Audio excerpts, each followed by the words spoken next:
રાજભા એમની સાથે વર્ષોનો નાતો અને જ્યારે જ્યારે મળવાનું થાય ત્યારે આપણા સ્વજન મળ્યા હોય એટલો આનંદ થાય.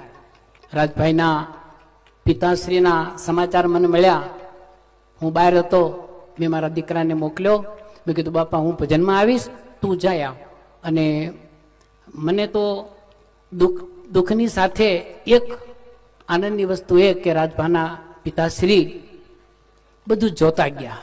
રાજભાઈનો ઠાઠ માઠ અને રાજભાઈની કીર્તિ એની ટોચ ઉપર બિરાજમાન થયા, એ બધું જોતા ગયા ને એનો બહુ આનંદ થયો.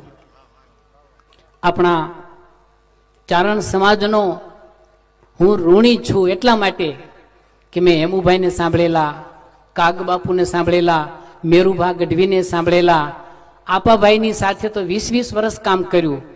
કાગબાપુ, દાદબાપુની સાથે અમે 40 વર્ષ પહેલા પ્રોગ્રામ કરતા. મને યાદ છે કે રાતના 2 વાગે કાળજા કેરો કટકો દાદબાપુ ગાતા, ત્યારે શ્વાસ પણ કેમ ઊંડો ભરાય એની પણ કોઈને ખબર ન રહેતી, શ્વાસ ન લેવાય. આમ એવું વાતાવરણ, એ વાતાવરણ અત્યારે મને જોવાય ક્યાંય મળતું નથી. એ જેમલભાઈ પરમાર ને રતુભાઈ અદાણી ને એ વખતે કાનજી બાપા બારોટ ને બધા એ વખતે દાદબાપુને સાંભળેલા. અને